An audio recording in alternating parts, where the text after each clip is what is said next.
Greetings to one and all.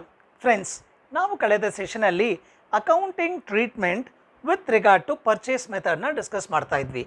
ಅದರಲ್ಲಿ ನಾನು 4 important steps ಇದೆ ಅಂತ ಹೇಳಿದ್ದೆ.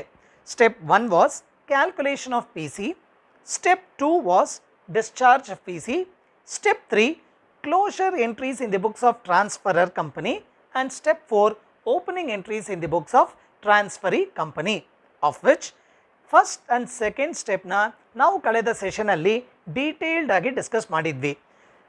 ಫಸ್ಟ್ ಸ್ಟೆಪ್ ಏನಿತ್ತು? Calculation of P C.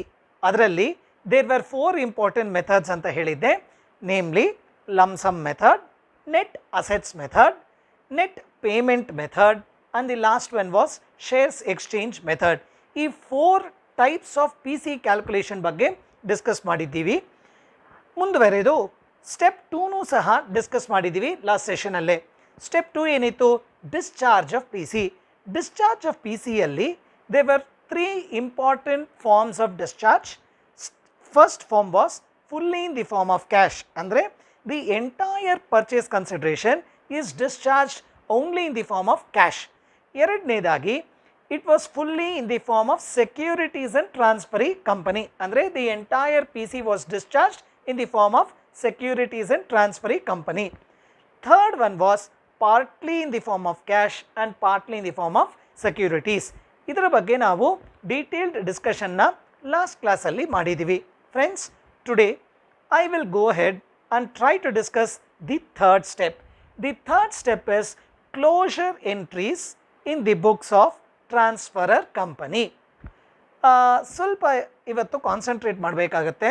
ಯಾಕಂತ ಹೇಳಿದ್ರೆ ಈ ಥರ್ಡ್ ಸ್ಟೆಪ್ನ ತೊಗೊಂಡಿದ್ದೀವಲ್ಲ, ಇದರಲ್ಲಿ 13 ಇಂಪಾರ್ಟೆಂಟ್ ಎಂಟ್ರೀಸ್ ನೀವು ಪಾಸ್ ಮಾಡಬೇಕಾಗತ್ತೆ.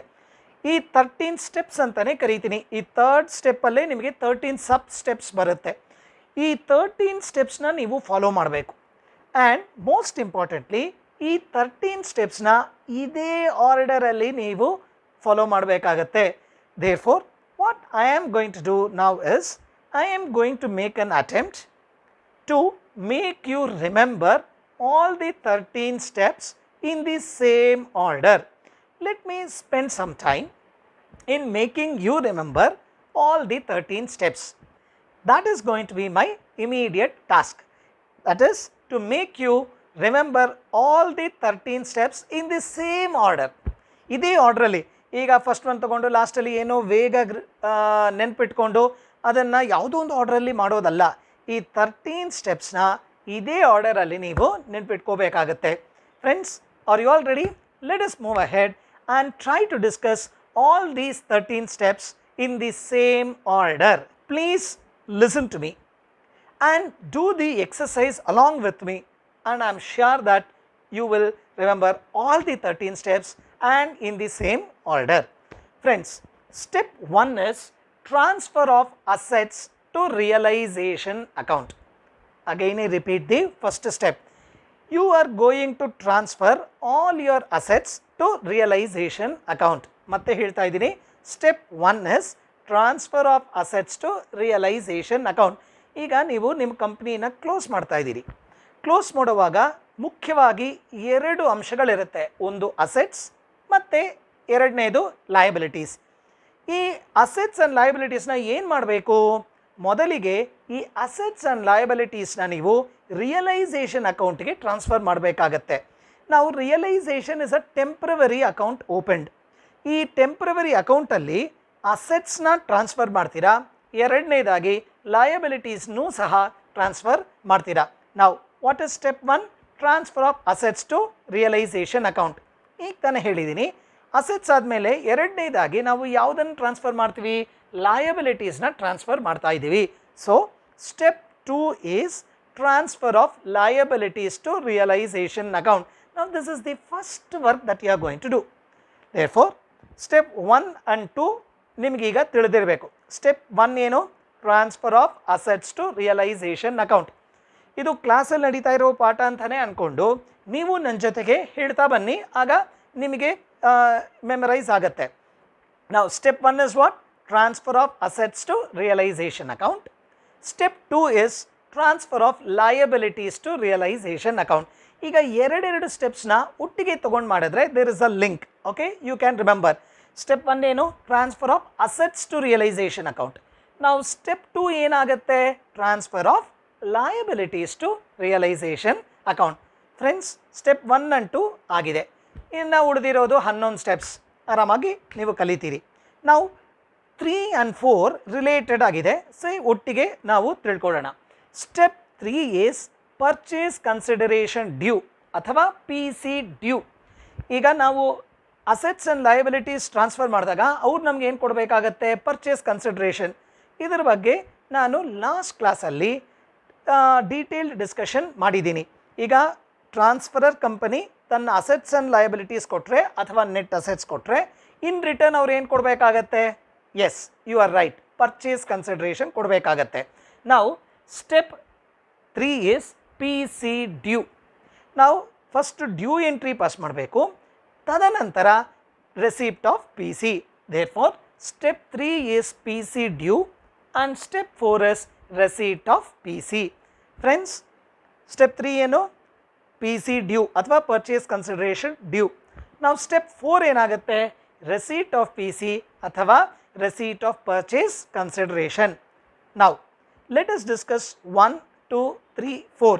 ಈಗ 3 and 4 ನೀವು ಡಿಸ್ಕಸ್ ಮಾಡಿದಾಗ ಫಸ್ಟ್ ಆ್ಯಂಡ್ ದಿ ಸೆಕೆಂಡ್ ಒನ್ನೂ ಸಹ ನೆನ್ಪಿಟ್ಕೋಬೇಕಾಗತ್ತೆ. ಆದ ಕಾರಣ ಪ್ರತಿಯೊಂದನ್ನು ಆ್ಯಡ್ ಮಾಡ್ತಾ ಮಾಡ್ತಾ ಫಸ್ಟಿಂದಾನೇ ಹೇಳ್ಕೊತಾ ಬರೋಣ. Therefore it will be there in your memory.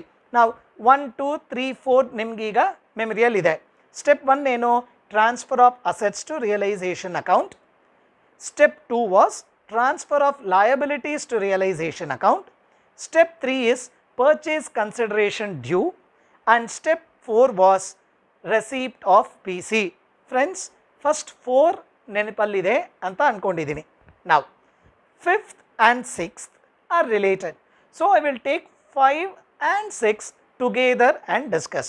ಈಗ 5th one ಏನಿದೆ ಅಂತ ನೋಡಿ. It says realisation of assets not taken over. ಇದು ಪರ್ಚೇಸ್ ಮೆಥಡ್. ಪರ್ಚೇಸ್ ಮೆಥಡಲ್ಲಿ only agreed assets are transferred ಅಂತ ನಾವು ರೂಲಲ್ಲಿ ಹೇಳಿದ್ದೀವಿ, ಕರೆಕ್ಟಾ? ನಾವು there could be certain assets which are not taken over by the transferee company. ಕೆಲವೊಂದು ಅಸೆಟ್ಸ್ನ ಟ್ರಾನ್ಸ್ಫರಿ ಕಂಪನಿ ತೊಗೊಂಡಿರಲ್ಲ ಆರ್ ಟ್ರಾನ್ಸ್ಫರ್ ಮಾಡ್ಕೊಂಡಿರಲ್ಲ. It would say I don't require this asset. Let us say they was some machinery. ಆ plant and ಮಿಷನರಿನ transferee company ನನಗೆ ಈ asset ಬೇಡ ಅಂದರೆ ನಾವೀಗ ಕ್ಲೋಸ್ ಮಾಡ್ತಾ ಇದ್ದೀವಿ. ಆ ಪ್ಲ್ಯಾಂಟ್ ಆ್ಯಂಡ್ ಮಿಷನರಿನ ನಾವೇನು ಮಾಡಬೇಕಾಗತ್ತೆ? ಅದನ್ನು ರಿಯಲೈಸ್ ಮಾಡಬೇಕು ಅಥವಾ ಅದನ್ನು ಸೇಲ್ ಮಾಡಬೇಕಾಗತ್ತೆ. ನಾವು that is what you are going to do here, which means realisation of assets not taken over. Transferee company ಯಾವ ಯಾವ ಅಸೆಟ್ಸ್ನ ತೊಗೊಂಡಿಲ್ವೋ, ನಮ್ಮಲ್ಲೇ ಉಳ್ಕೊಂಡಿದೆಯೋ, ಆ ಉಳ್ಕೊಂಡಿರುವಂತಹ ಅಸೆಟ್ಸ್ನ ನಾವು ರಿಯಲೈಸ್ ಮಾಡಬೇಕಾಗತ್ತೆ. That is step 5. Is it clear? Assets ಬಗ್ಗೆ ಡಿಸ್ಕಸ್ ಮಾಡಿದ್ವಿ. ಅದೇ ರೀತಿಯಾಗಿ ಅಗ್ರೀಡ್ ಲಯಬಿಲಿಟೀಸ್ ಮಾತ್ರನೇ ಟ್ರಾನ್ಸ್ಫರಿ ಕಂಪನಿ ತೊಗೊಂಡಿರುತ್ತೆ, which means there could be certain liabilities which are remaining in transferor company itself. Okay, ನಮ್ಮಲ್ಲೇ ಉಳ್ಕೊಂಡಿರುವಂತಹ ಲಯಬಿಲಿಟೀಸ್ನ ಏನು ಮಾಡಬೇಕು? ಅಸೆಟ್ಸ್ ಇದ್ದರೆ ನಾವು ಅದನ್ನು ಮಾರಿಬಿಡ್ತೀವಿ, you will get the cash. ಈಗ ಲಯಬಿಲಿಟೀಸ್ ಇದ್ದರೆ ಏನು ಮಾಡಬೇಕಾಗತ್ತೆ? You need to pay those liabilities. Are you clear friends? If step 5 is realization of assets not taken over, then step 6 should be payment of liabilities not taken over. ಈಗ 5 and 6ನ ಇನ್ನೊಂದು ಸಲ ಹೇಳ್ತೀನಿ. ಕೆಲವೊಂದು assets and liabilities transferee company ತೊಗೊಂಡಿರಲ್ಲ, ನಮ್ಮ transferor ಕಂಪನಿಯಲ್ಲೇ ಉಳ್ಕೊಂಡಿರುತ್ತೆ. ಅಂತಹ assets and ಲಯಬಿಲಿಟೀಸ್ನ ಏನು ಮಾಡಬೇಕಾಗತ್ತೆ? ಅಸೆಟ್ಸ್ನ ರಿಯಲೈಸ್ ಮಾಡ್ತೀವಿ, ಲಯಬಿಲಿಟೀಸ್ನ ಪೇಮೆಂಟ್ ಮಾಡ್ತೀವಿ. Is it clear to you? Therefore you need to realise the assets, pay the liabilities. ಈಗ 5th ಸ್ಟೆಪ್ಪಲ್ಲಿ realisation of assets not taken over. 6th ಸ್ಟೆಪ್ಪಲ್ಲಿ payment of liabilities not taken over. Let us say there could be certain debentures which are not taken over. ಅಂದರೆ ಅಂತಹ ಡಿಬೆಂಚರ್ಸ್ನ ನಾವೇನು ಮಾಡಬೇಕಾಗತ್ತೆ? You need to pay them off and clear their dues. That is what you do in step 6. Friends, step 5 ಏನಿತ್ತು? Realisation of assets not taken over. Payment of liabilities not taken over was 6th step. Now let us tell it from 1 to 6. Step 1, transfer of assets to realization account. Step 2, transfer of liabilities to realization account. Step 3, PC due. Step 4, receipt of PC. Step 5, realization of assets not taken over. Step 6, payment of liabilities not taken over. Friends, ಈ 6 ಆಯಿತು. ಈಗ 7th one ಮಾತ್ರ ಮಧ್ಯದಲ್ಲಿದೆ. 13ಅಲ್ಲಿ ನೋಡಿದ್ರೆ first 6 second 6 ಅಂದರೆ ಮಧ್ಯದಲ್ಲಿರೋದು 7th one, ಕರೆಕ್ಟಾ? ಈ 7th one ಮಾತ್ರ ಸಪ್ರೇಟಾಗಿ ನಾವು ಡಿಸ್ಕಸ್ ಮಾಡೋಣ. That is settlement of preference share holders. ಈಗ ಟ್ರಾನ್ಸ್ಫರರ್ ಕಂಪನಿಯ ಪ್ರಿಫರೆನ್ಸ್ ಶೇರ್ ಹೋಲ್ಡರ್ಸ್ ಸೆಟಲ್ಮೆಂಟ್ ಮಾಡೋದೇ ಸ್ಟೆಪ್ 7. ಸ್ಟೆಪ್ 7 ಮಾತ್ರ ಪ್ರತ್ಯೇಕವಾಗಿ ನೀವು ನೆನಪಿಟ್ಕೋಬೇಕಾಗತ್ತೆ. ಓಕೆ, ಸ್ಟೆಪ್ 7 ಅಂದ ತಕ್ಷಣ ಪ್ರಿಫರೆನ್ಸ್ ಶೇರ್ ಹೋಲ್ಡರ್ಸ್ ಅಂತ ನೆನಪಾಗಬೇಕು. Kindly ensure that the moment you hear step 7 ನಿಮಗೇನು ಅರ್ಥ ಆಗಬೇಕು? It is settlement of preference share holders. ಇದನ್ನು ಸ್ವಲ್ಪ ಪ್ರತ್ಯೇಕವಾಗಿ ಗಮನಿಸ್ಕೊಳ್ಳಿ. ಸ್ಟೆಪ್ 7 ಅಂದರೆ ಏನು? Settlement of preference share holders. Okay, ನಾವು 1 to 7 ಡಿಸ್ಕಸ್ ಮಾಡೋಣ. ಓಕೆ, ಸ್ಟೆಪ್ 1 ಏನಿತ್ತು? Transfer of assets to realisation. Step 2, transfer of liabilities to realisation. Step 3, PC due. Step 4, receipt of PC. Step 5, realization of assets not taken over. Step 6, payment of liabilities not taken over. Step 7 ಹೇಳಿದ್ದೀನಿ, step 7 ಪ್ರತ್ಯೇಕವಾಗಿರುತ್ತೆ. That is settlement of preference share holders. Clear? ನಾವು 8 and 9ನ ಒಟ್ಟಿಗೆ ನಾವು ತಗೊಂಡು discuss ಮಾಡೋಣ. 8 ಏನು ಹೇಳುತ್ತೆ? Payment of realisation expenses. ಈಗ ನೀವು ಕ್ಲೋಸ್ ಮಾಡುವ ಒಂದು ಸಂದರ್ಭದಲ್ಲಿ there could be certain realisation expenses. ನೀವು ಅಸೆಟ್ಸ್ನೆಲ್ಲ ರಿಯಲೈಸ್ ಮಾಡಬೇಕಾಗತ್ತೆ, ಲಯಬಿಲಿಟೀಸ್ನೆಲ್ಲ ಪೇ ಮಾಡಬೇಕಾಗತ್ತೆ. You would incur certain expenditure, ಅದನ್ನು ನಾವು ರಿಯಲೈಸೇಷನ್ ಎಕ್ಸ್ಪೆನ್ಸಸ್ ಅಂತ ಕರಿತೀವಿ. ಈ step 8 is with regard to payment of those realisation expenses. Friends, ಪ್ರತಿಯೊಂದು ಸ್ಟೆಪ್ಗೂ ಜರ್ನಲ್ ಎಂಟ್ರೀಸ್ ಇದೆ, ಅದನ್ನು ಆಮೇಲೆ ಡಿಸ್ಕಸ್ ಮಾಡೋಣ. ಈಗ ನಾವು we are making an effort to remember all the 13 steps, after which we are going to discuss the journal entries probably in my next session. Today my focus is to ensure that you remember all these 13 steps. Okay, now step 8 is payment of realization expenses. Realization expenses pay ಮಾಡಿದ ತಕ್ಷಣನೇ realisation ಅಕೌಂಟ್ನ close ಮಾಡಿಬಿಡಿ. That is step 9.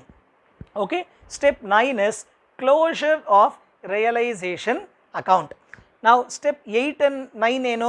Step 8 was payment of realization expenses.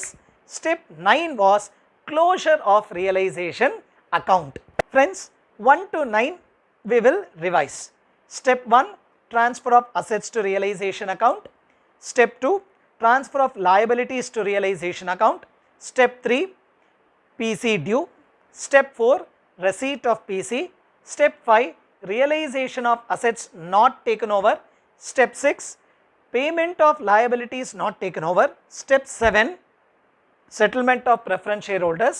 Step 8, payment of realization expenses. Step 9, closure of realization account. Friends, these are first 9 steps. ಉಳಿದಿರೋದು 4. Friends, let us proceed further and discuss the remaining 4 as well. Now the 10th and 11th one ನಾವು ಒಟ್ಟಿಗೆ ತಗೊಳ್ಳೋಣ. Step 10 says transfer of accumulated profits. ಈಗ transferor ಕಂಪನಿಯಲ್ಲಿ ಅಸೆಟ್ಸ್ನ transfer ಮಾಡಿದ್ದಾಯಿತು realisation ಅಕೌಂಟ್ಗೆ, ಲಯಬಿಲಿಟೀಸ್ನೂ ಸಹ transfer ಮಾಡಿದ್ದಾಯಿತು realisation ಅಕೌಂಟ್ಗೆ. ಉಳ್ಕೊಂಡಿರೋದು 3. ಒಂದು ಅಕ್ಯುಮುಲೇಟೆಡ್ ಪ್ರಾಫಿಟ್ಸ್, ಮತ್ತೊಂದು ಅಕ್ಯುಮುಲೇಟೆಡ್ ಲಾಸಸ್, ಮೂರನೇದು equity share capital. Clear? Preference share capital settlement ಆಯಿತು. ಇನ್ನು ನಮ್ಮ ಬ್ಯಾಲೆನ್ಸ್ ಶೀಟಲ್ಲಿ ಉಳ್ಕೊಂಡಿರೋದು ಬರೀ 3 accumulated profits, accumulated losses, equity share capital. Therefore, 10, 11 and 12 will be transfer of all these three. Clear?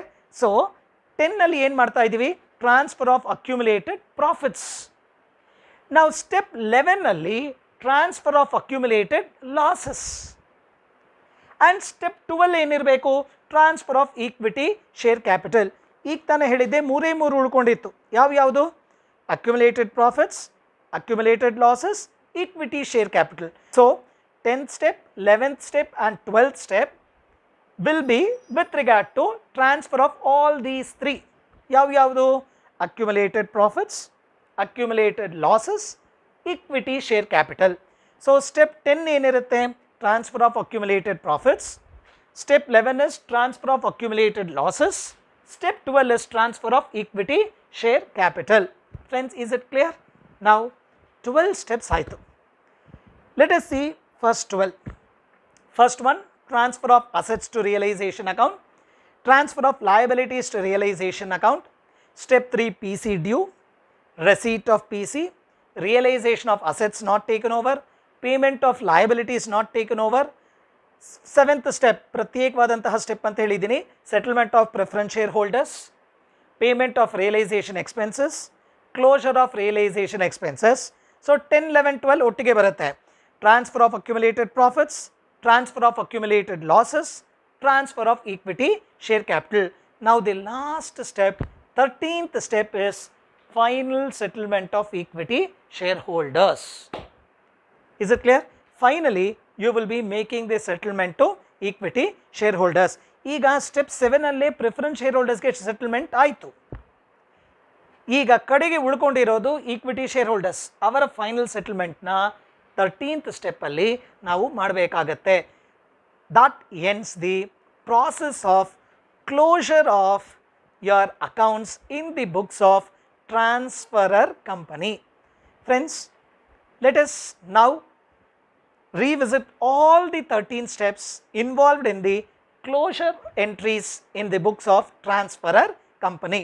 ಈಗ step 1 ಇಂದ 13 ತನಕ ನಾವು ಅಟ್ ಅ ಸ್ಟ್ರೆಚ್ ಹೇಳೋಣ. Transfer of assets to realization account, transfer of liabilities to realization account, PC due, receipt of PC, realization of assets not taken over, payment of liabilities not taken over, settlement of preference shareholders, payment of realization expenses, closure of realization account. Now this step 10 was transfer of accumulated profits, 11 was transfer of accumulated losses, 12 was transfer of equity share capital, and the 13th one was final settlement to equity shareholders. Friends, these are the 13 steps involved in the closure of the books in Transferor Company.